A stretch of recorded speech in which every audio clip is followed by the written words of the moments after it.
Bonjour à toutes et à tous, bienvenue. Je suis Cécile, coach certifiée et fondatrice de Réquiliance. Je suis passionnée par le développement personnel et les ressources humaines. Depuis plus de 15 ans, j'ai développé un réseau large et varié et un de mes talents, paraît-il, est de plutôt savoir bien l'entretenir.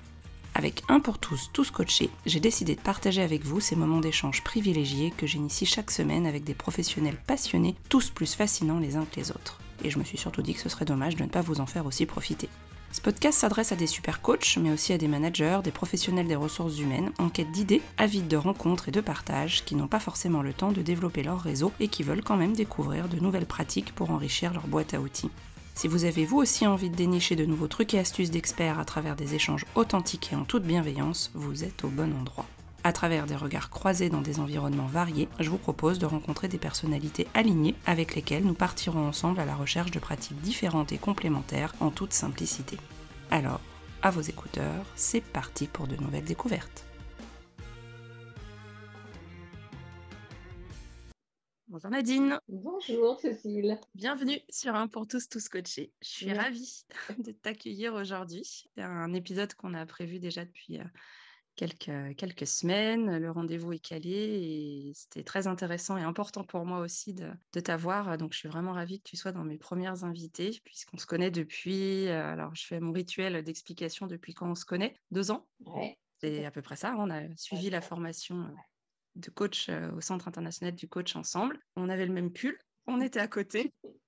On n'avait pas le même pull, mais tu m'as dit que tu avais le même pull que moi. Et je l'avais acheté une ben, semaine avant. Incroyable. voilà. Et du coup, ça a été notre point de jonction et on ne s'est pas depuis pas quitté. Donc, c'est un plaisir de t'avoir aujourd'hui et puis de finalement discuter d'une partie de ta vie sur laquelle on n'a pas forcément eu trop l'occasion d'échanger encore jusqu'à maintenant, puisqu'en préparant l'interview, on s'est dit que ce serait intéressant de parler notamment de ton expérience d'ergonome au travail, notamment en lien avec ton activité actuelle. Alors, pour présenter, je vais présenter un petit peu ton parcours comme je le connais, mais tu n'hésiteras surtout pas à compléter.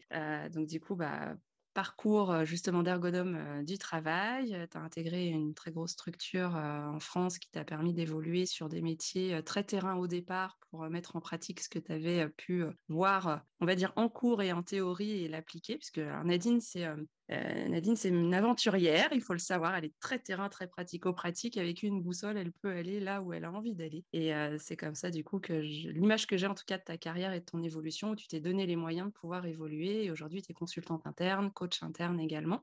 Et puis, tu as plein d'autres choses que tu as développées. Hein. Tu es certifiée MBTI aussi, coach, bien entendu. Et puis encore plein de projets pour la suite, puisque Nadine ne s'arrête jamais. Elle est toujours en mouvement et elle va toujours de l'avant. Voilà ce que j'avais envie de partager sur toi. Alors, j'ai pas fait une présentation très scolaire comme j'ai peut-être l'habitude de le faire. Qu'est-ce que toi, tu as envie d'ajouter sur ce complément de présentation? Bah, écoute, Cécile, moi je l'aime bien cette présentation. Je crois que c'est l'essentiel. Hein. C'est le côté boussole, ouais, dans la mesure où j'ai un objectif, et j'y vais. Moi, ce qui me fait vibrer, c'est l'action. Enfin, voilà, je m'y retrouve vraiment beaucoup. Après, quoi dire d'autre? Oui, c'est l'ergonomie qui a été mon premier pas dans une entreprise. Et après, j'ai continué grâce à ces notions d'ergo qui m'ont construite tout au long de ma carrière, qui ont été fondatrices. Tout à fait. Mais cette présentation me va très bien, Cécile. Ok. Eh ben alors, très bien, on va pouvoir enclencher sur l'ergonomie. Qu'est-ce qui t'a amené justement à faire ce choix d'études et d'orientation d'études au départ? Alors, c'est rigolo ça parce que je sais pas. C'est bien ça. C'est que je sais pas. Est-ce que c'est le hasard? Est-ce que c'est le destin? Chacun y trouvera la réponse. En tout cas, moi, à l'époque où j'ai rencontré l'ergonomie, parce que je ne savais absolument pas ce que c'était il y a plus d'une vingtaine d'années, oh, bien plus, 25 ans. En fait, je travaillais, j'avais plutôt un travail alimentaire. Et autant à l'époque me dire que j'avais un travail alimentaire, c'était pas le sens de ma vie, c'était compliqué. Mais aujourd'hui, je suis contente d'avoir vécu cette étape-là parce que je sais ce qu'est un travail alimentaire. Et un mois de septembre, j'accompagne un ami qui veut s'inscrire au CNAM pour faire de la comptabilité. Le CNAM, le Conservatoire national des arts et métiers. Et donc, j'accompagne parce que, en fait, je ne suis pas très, très prise par mon travail à cette époque. Et là, je vois des brochures, je vois l'ergonomie au carrefour des sciences humaines.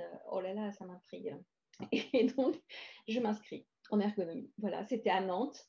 Et là, je m'inscris. Je m'inscris et j'ai vraiment vécu mes premières années d'études en ergonomie comme une inscription à un cours d'échecs, une inscription à un cours de tennis. C'est juste me divertir parce que ça me change du quotidien, que ça me fait réfléchir et puis j'aime bien.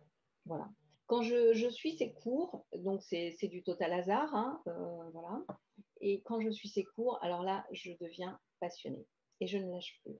Je ne lâche plus parce que ça me parle, ça résonne, c'est extrêmement fort. Donc le système du CNAM, c'est des unités de valeur. Donc moi, je prends les unités de valeur qui se présentent cette année-là parce qu'elles ne sont pas toutes disponibles chaque année. Et là, vraiment, c'est pas, je construis pas mon avenir. C'était surtout pas ça. Pendant 4 ans, je ne construis pas mon avenir, mais c'est ma passion, c'est mon club d'échecs, c'est mon club de tennis. Voilà, c'est là où je me ressource. Ok. Quelle définition tu donnerais de l'ergonomie au travail, du coup, avec tes mots et ton expérience maintenant que tu continues à vivre ta passion? Alors en fait, les mots, ils ne sont pas de moi, hein. C'est vraiment l'adage de l'ergonomie, c'est qu'on adapte le travail à l'homme. Et ça, c'est extrêmement fondateur chez moi. C'est que le travail, c'est une nécessité pour vivre, pour s'épanouir, pour ceci, pour cela, mais on l'adapte à ce qu'on est. L'homme avec un grand H, hein, à ce qu'on est. Et c'est vraiment ça qui fait que c'est fondateur chez moi et que ça fait tout le fil de ma carrière. C'est vraiment ton fil rouge, ton fil conducteur depuis que tu as accompagné à Nantes un jour un de tes potes. Est-ce qu'il est devenu comptable au moins, lui? Eh bien, il est allé jusqu'au bac+2 en compta. Mm. Maintenant, est-ce qu'il est heureux? Je ne sais pas. Non. Je n'ai pas les infos. Mais lui, il m'a rendue heureuse, hein. Ah, c'est déjà énorme. C'est déjà énorme.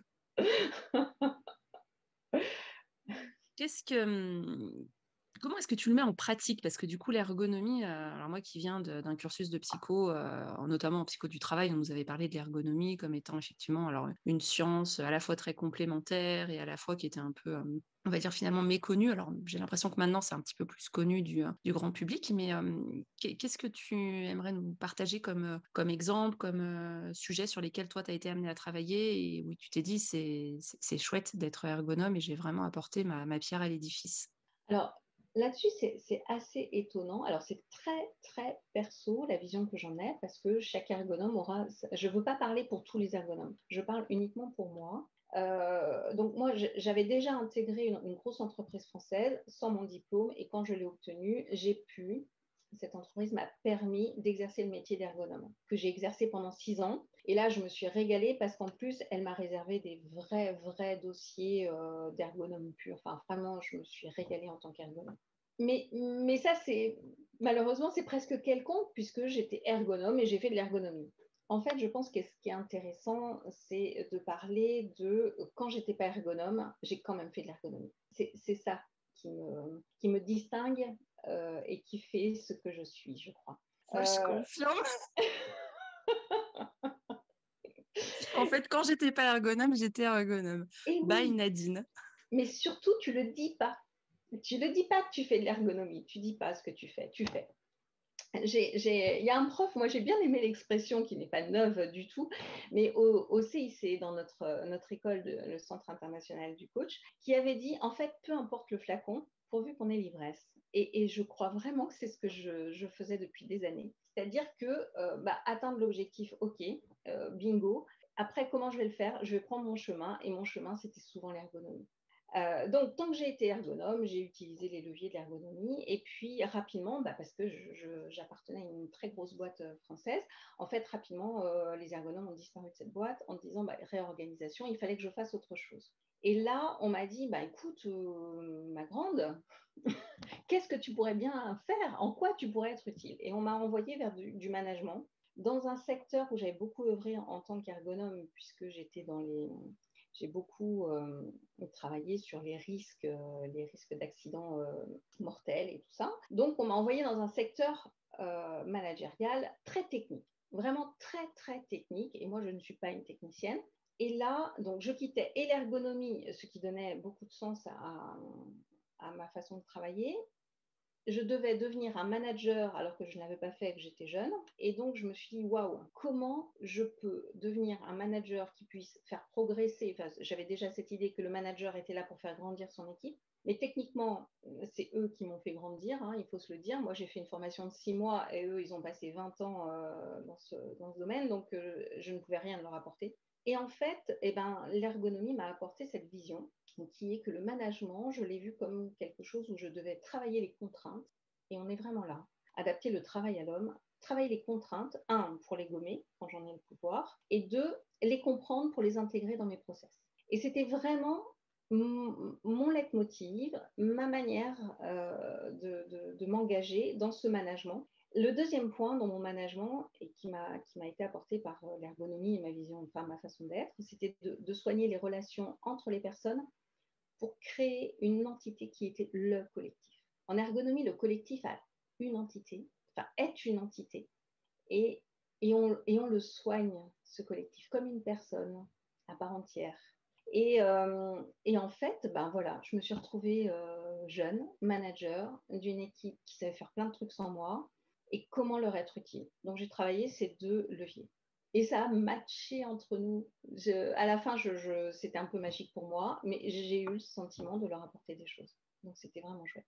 Et c'est en ça que quand je n'ai plus fait d'ergonomie, en fait, j'en faisais encore. Derrière ça, parce que j'avais un management particulier et un rapport à l'équipe et aux individus particuliers, on m'a demandé dans cette grosse boîte de continuer et de faire carrière plutôt du côté de la sécurité du personnel. Donc j'ai travaillé dans des gros établissements industriels, enfin avec des gros risques, là encore, hein, jusqu'au risque mortel, donc c'était assez important. Et en fait, j'ai eu plusieurs équipes où ce qui était intéressant, c'était de voir comment l'équipe prenait le pas sur les individus et comment l'individu s'y retrouvait dans son équipe. Voilà. Ça a été fondateur dans ma manière de voir le management, l'ergonomie.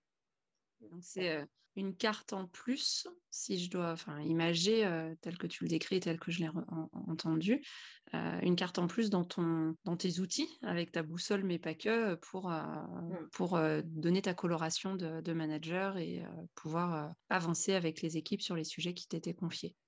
Tout à fait, tout à fait. Et après, tu as évolué donc sur un poste plutôt de consultante en interne, avant la formation coach. Est-ce que tu peux nous en dire un peu plus? Ouais. Eh bien, en fait, après une quinzaine d'années en tant que manager, en sécurité, ce qui était intéressant aussi, c'était parce que comme j'étais en sécurité, donc dans un monde très contraint par la règle, par le code du travail, moi, mon apport en tant qu'ergonome, c'était vraiment et toujours de travailler la contrainte. La contrainte, c'est la règle. La règle, soit je la gomme parce que ça, je sais faire sans, et qu'elle n'est pas indispensable, soit elle est indispensable et je comprends à quoi elle me sert. Et vraiment, ça a l'air de rien quand on le dit, mais en pratique, ça change complètement la manière dont on aborde son travail. Donc, j'ai continué vraiment sur ce fil de la contrainte. Et puis après, c'est vrai que j'avais eu une relation managériale un peu particulière au sein de mon entreprise et qu'on m'a proposé d'être plutôt en posture de conseil et de partage de mes valeurs de management pour pouvoir en faire profiter plus de personnes que mon équipe, mais en faire profiter les managers. Ceux qui avaient envie d'aller vers ce genre de management, alors je pouvais leur en parler. Donc, je suis devenue consultante interne. Ça fait 4-5 ans maintenant et je me suis régalée parce que j'ai pu partager des points de vue. Et là encore, l'ergonomie m'a aidée parce que sur ce poste-là, ce poste, je l'ai adapté à ce que je suis. En fait, tout est dans l'adaptation. Quand on est ergonome, en fait, rien n'est figé et tout s'adapte. Donc, j'ai construit mon poste, le poste d'aujourd'hui, à ce que je suis et j'apporte, dans la mesure où j'apporte des choses aux gens, et je le déconstruis chaque jour. Pour te dire, c'est que chaque année, je fais une carte mentale, une représentation physique de ce qui est mon activité et qu'il n'y a pas une année qui ressemble à l'autre, en fait. Je m'adapte systématiquement aux besoins de mes clients, à ce que j'ai appris et aux besoins de mon entreprise. Donc voilà, ça c'est aussi le fil, je pense, de l'ergo. Donc voilà, je suis devenue consultante interne. Là, j'ai beaucoup j'ai beaucoup travaillé sur les diagnostics, en fait, apporter une autre vision. Ça, c'est ma vision d'ergo, où il n'y a pas de bonne, de mauvaise réponse, de choses comme ça. Enfin, en fait, on est juste dans l'analyse de ce qui se passe et l'analyse du travail, tout en préservant et en respectant l'individu dans ce travail, quel qu'il soit. Alors ça veut dire avoir en tête que chaque intervention que je peux faire, chaque conseil que je peux donner, il est propre à l'individu à un moment donné dans un contexte donné. Ça aussi, c'est des fondamentaux de l'ergonomie. C'est-à-dire que tout peut changer et que tout conseil est à la carte. Je ne sais travailler que à la carte. Je ne sais pas déployer, je ne sais pas faire ça. Et ça ne m'intéresse pas de le faire. Du sur-mesure par rapport aux situations que tu rencontres et puis cette notion de collectif, parce que quelque part, quand tu dis que tu as évolué consultante en interne, c'était au service du collectif pour partager aussi à d'autres personnes qui tu étais et ce que tu avais déjà mis en place. Exactement. Ok, super. Et je fais le lien aussi avec un des épisodes, un des tout premiers épisodes que j'ai enregistré avec Camille Flex sur le Lean RH, qui est aussi une adaptation quelque part du travail aux hommes, des hommes au travail, enfin, peut-être les deux. Quel lien tu fais, toi, avec, entre l'ergonomie, le Lean RH, enfin le Lean de manière globale? Je fais un lien énorme. Hein. Je fais un lien énorme. Et quand je dis ça, je sais que 50% des ergonomes tombent par terre inanimés quand je dis ça. Pour autant, ce que j'en ai vécu, enfin moi j'ai beaucoup aimé l'épisode de Camille. Hein, vraiment, je m'en souviens bien. Et merci à Camille d'avoir exposé comme elle l'a fait. Ce que j'en dirais, c'est que moi, j'ai étudié en ergonomie, j'ai appris plein de choses. J'ai exercé en tant qu'ergonome, j'ai exercé en tant que responsable de pôle sécurité. Et puis, j'ai été formée à l'excellence opérationnelle, au Lean. Et là, j'ai réentendu les messages de ma formation en ergonomie. Je suis désolée, hein. Il y a un lien direct. Et dans la mesure où la personne qui utilise les outils du Lean a une sensibilité humaine, alors on est vraiment très, très proche. On est vraiment très, très proche. Et je pense que le Lean, c'est vraiment c'est un ensemble d'outils, que j'adore, dans la mesure où ils sont entre les bonnes mains.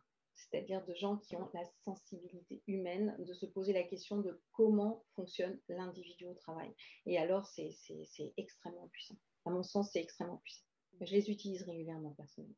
Ouais, donc ça fait partie aussi de ta large boîte à outils qui est riche et variée, comme on l'a entendu et compris. Du coup, tu arrives à adapter à ce que tu prends comme info extérieure, à faire des liens et justement à le réutiliser en faisant du sur-mesure à la carte, comme tu l'as si bien dit. Quels sont les apprentissages que tu en as pour toi, du coup, de l'ergonomie? Parce que tu parles beaucoup de l'individu, des autres, du collectif. Toi, dans ton rapport à ton travail, qu'est-ce que tu en as fait? En quoi ça a éclairé des éléments de ton rapport à ton travail? Eh bien, l'ergonomie, pour moi, ça a été fondateur. Alors, est-ce que c'est parce que c'est au début de ma vie et que je me construisais? J'en sais rien. Mais en tout cas, ça a été fondateur parce que je me suis dit, mais qu'est-ce qui me reste de l'ergonomie? Tu vois, quand tu m'as sollicité sur ce moment-là, je me suis dit, mais qu'est-ce qui m'en reste en fait? Eh bien, j'en sais rien. Il m'en reste juste des convictions très proches de mes valeurs. Parce qu'il n'y a pas longtemps, je me suis fâchée au travail en disant, mais c'est quoi ce truc où on veut virer quelqu'un de son poste parce qu'il ne correspond pas? Et là, j'ai senti l'ergonome qui sommeillait en moi. Et donc, non, il m'en reste vraiment des valeurs. Ça a été fondateur, ça fait partie de moi. Et ce que j'ai compris quand j'ai fait la formation de coach, ça a été fondateur sur la posture que je peux avoir dans mon travail, c'est-à-dire une posture basse. Un ergonome pour moi, tous, je ne parle pas pour tous, hein, mais un ergonome pour moi ne peut avoir qu'une posture basse puisque le sachant est celui qui est opérateur, comme on dit. Et cette posture d'écoute, de service, vraiment, je l'ai retrouvée dans ma posture de coach, dans ma nouvelle posture de coach. En tant que consultant, ce n'était pas suffisamment net, voire même opposé. Hein, le consultant a plutôt une posture haute. Et d'être passé en fait de consultant, où il a fallu que je prenne quelquefois une posture haute qui ne me convenait pas particulièrement. Cette formation de coach m'a permis de me ressentir bien dans cette posture basse. Voilà. Et ça, c'est ma posture originale d'ergo. Et pour l'appliquer du coup au RH, l'ergonomie, enfin RH de manière globale, quel conseil tu donnerais justement à des personnes qui écouteraient le podcast et qui aimeraient en savoir plus sur l'ergonomie? Comment on peut l'appliquer? Qu'est-ce qui est possible de mettre en place? Comment on peut intégrer, par exemple, un ergonome, alors soit dans sa structure si elle est suffisamment conséquente pour en employer un, soit effectivement faire appel, pourquoi pas, à du conseil ou de l'audit ou... Moi, je pense que pour vraiment, enfin, je suis pas. Alors bon, c'est le reflet de ce que je suis, hein. Je suis plutôt un mélange de Mhm. plein de compétences. Je dirais que c'est bon d'aller chercher ailleurs une ouverture d'esprit. Je sais que j'ai été plusieurs fois remarquée par ma manière de réfléchir qui est un peu différente, un peu décalée. Et je pense que c'est lié à l'ergonomie. Alors, je ne peux pas dire faites appel dans vos projets à un ergonome parce que je ne sais pas comment lui réfléchira, c'est pas un gage d'eux. Mais en tout cas, je pense qu'il est intéressant de travailler. Enfin, pour moi, quand on a en charge des projets comme ça sur des réorganisations ou sur le métier des gens ou faire avancer des sujets, je trouve important de s'ouvrir personnellement à d'autres disciplines que la sienne au départ. Et moi, là où je me réalise totalement, c'est que je me sens ergonome, consultante, coach, accompagnatrice, manager, bien évidemment. Et tout ça permet des postures différentes et de se questionner sur le sens de nos actions et sur la posture à prendre pour obtenir l'objectif et le regard que nous portons sur nos clients. En fait, c'est vraiment un mélange de tout ça qui fait que, et si on ne l'a pas, alors faire appel à un ami qui aurait cette ouverture d'esprit. Mais je pense que la solution est dans la pluridisciplinarité. Collectif? Ouais, encore, il est là. Tu as parlé tout à l'heure justement de tes valeurs, de quelque chose qui fait partie de toi et l'ergonomie, du coup, t'a permis justement d'ancrer ces valeurs comme tu le décris si bien. Il y a une question que j'aime bien poser dans le podcast, c'est qu'est-ce que ça signifie être aligné pour toi? Ah, être aligné. Alors, être aligné. Bah, être aligné pour moi, être aligné, c'est vraiment aborder la vie d'une certaine manière. Tu vois, c'est pas, c'est vraiment aborder la vie, c'est avoir des actions sans complexe, sans tricherie, sans cacher. Tu vois, le truc extrêmement naturel et que ce soit dans ta vie, dans tes actions ou dans tes relations. Tu vois, c'est vraiment ça. C'est le truc qui est intérieur. Il n'y a que toi qui sais que tu es aligné au moment où tu es aligné. Hein. Ne pas montrer quelqu'un d'aligné, ça c'est sans intérêt. Enfin, à mon sens, c'est sans intérêt. Mais c'est vraiment, voilà, c'est ce que tu es. Et c'est possible uniquement quand tu sais qui tu es, puisque si tu ne sais pas qui tu es, bah, tu ne peux pas le montrer. Donc, Mhm. et ça génère le fait que bah, tu es obligé d'avoir travaillé sur toi ou d'avoir pensé aux choses, d'avoir conscientisé ce que tu es et d'être au clair sur ce que tu vas chercher, c'est du plaisir. Tu vois, ben voilà, c'est ce que je suis et on avance et c'est pas grave si ça convient pas. Ah oui, le c'est pas grave, c'est important ça aussi dans l'alignement. Le c'est pas grave, ben, on peut pas répondre aux besoins de tous. Donc réponds au tien et puis après on verra. Ben, c'est Ouais. plutôt ça, être aligné. Ouais, plutôt être aligné. Il y a cette notion de mise en mouvement que tu évoques du coup, entrer dans la vie, enfin, en gros, se lancer. Et j'aime Ouais. bien cette notion de mouvement Mm. qui n'était Oui, pas forcément... le verbe Vas-y. être, c'est quand Oui. même, c'est aussi être dans l'action pour moi. Mm. C'est pas seulement être statique, mais c'est le être dans l'action. Oui, tout à fait. Mm. Ouais, j'aime bien cette image-là parce que souvent on l'imagine effectivement alignement. On parle souvent de tête, cœur, corps et du coup il n'y a pas que, enfin il y a pas que ça. J'imagine quand tu m'as parlé de ta définition, j'imaginais en fait une boussole intérieure. Je reprends la boussole, hein, mais elle est en mode alignement. Et il y avait quand même le mouvement aussi. C'est un double, bah oui, un double alignement du coup avec cette notion de mouvement et d'aller de l'avant. Mm. Super. Et pour être soi-même, alors, qu'est-ce que tu donnerais comme conseil? J'ai entendu le c'est pas grave.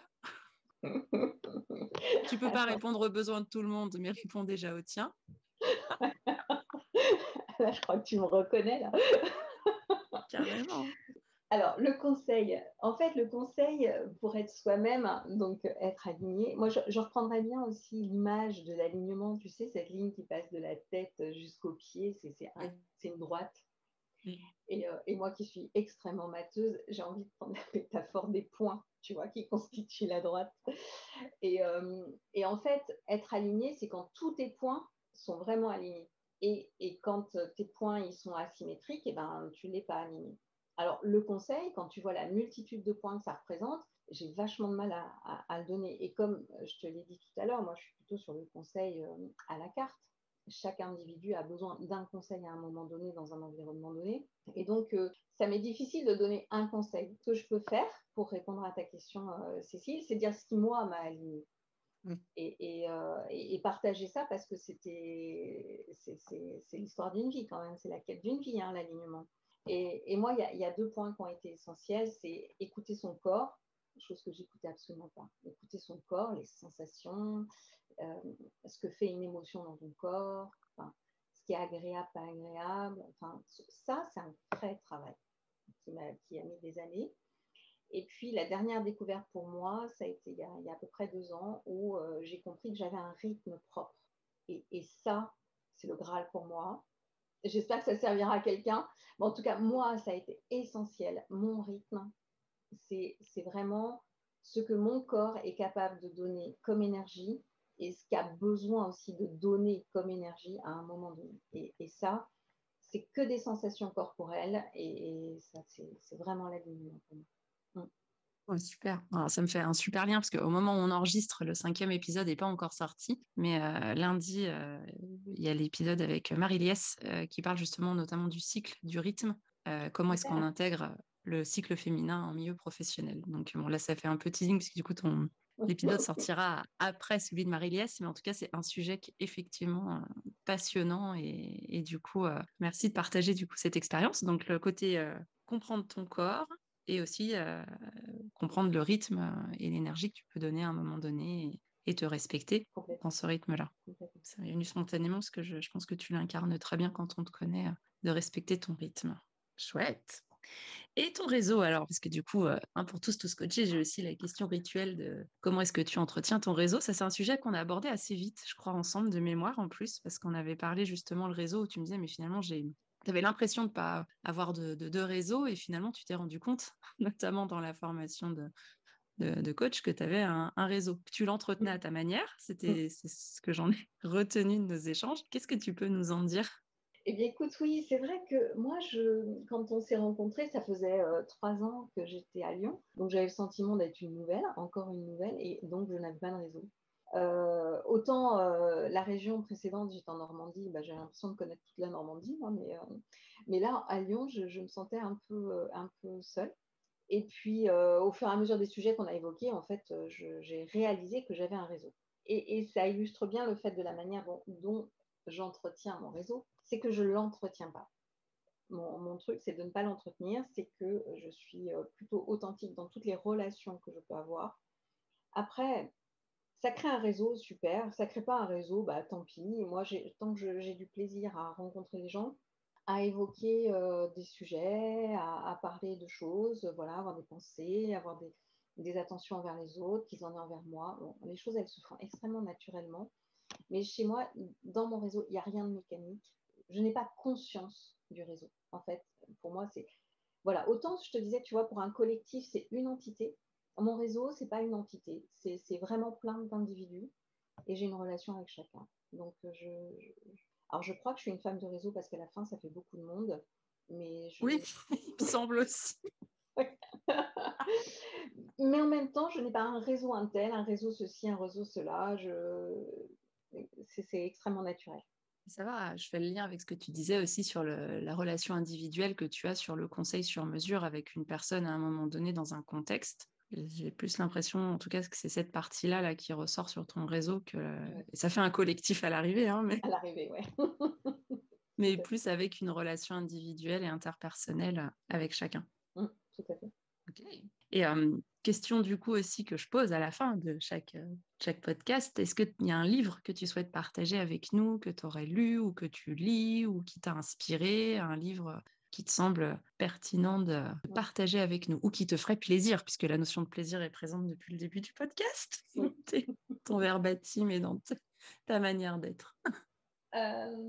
Eh ben, si j'ai un livre à partager, c'est un livre que j'adore. C'est un livre fondateur que j'ai lu quand j'avais 15 ans. Donc, tu vois, ça date pas d'hier. Ce ne sera pas le dernier bouquin sorti. C'est La perle de Steinbeck, John Steinbeck. Ah, C'est un livre fondateur parce que à cette époque-là, je me questionnais comme toute adolescente. Hein, et en fait, ce livre, moi, j'encourage à le lire. Il est vraiment fou, je l'adore. Il est sur la richesse.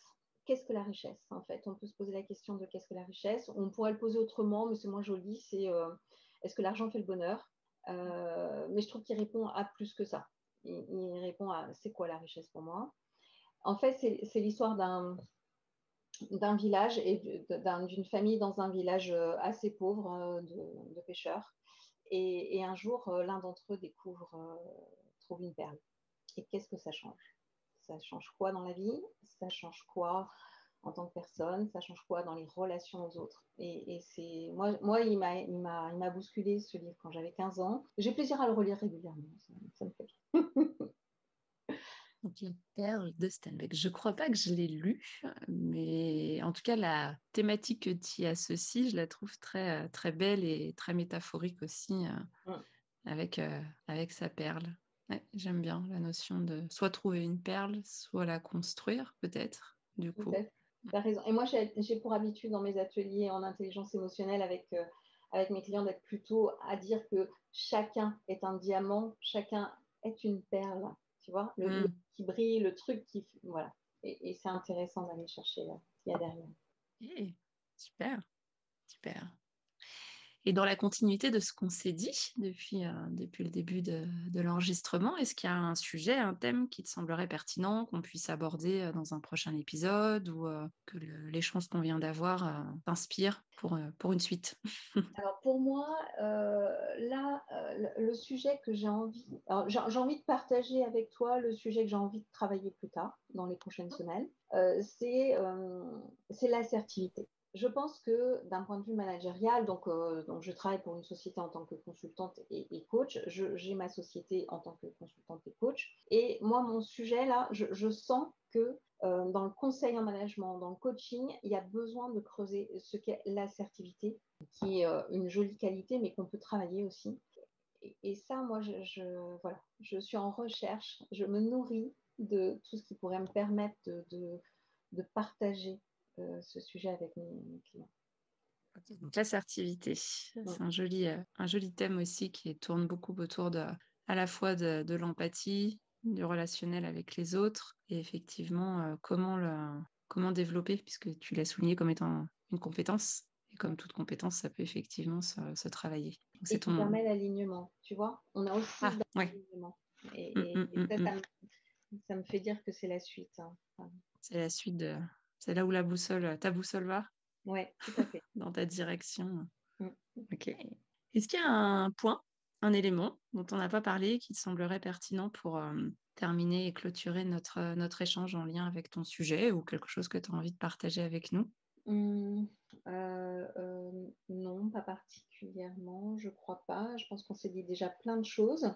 Moi, j'ai envie de prôner au niveau managérial aussi quand même des méthodes importantes pour moi qui sont le co-développement et des outils comme le MBTI qui sont pour moi des méthodes douces. Voilà, j'ai envie de dire que ce sont des méthodes douces où les gens peuvent réfléchir à qui ils sont et grandir tranquillement, doucement et grâce aux autres et grâce à eux, à leurs efforts. Donc voilà, voilà.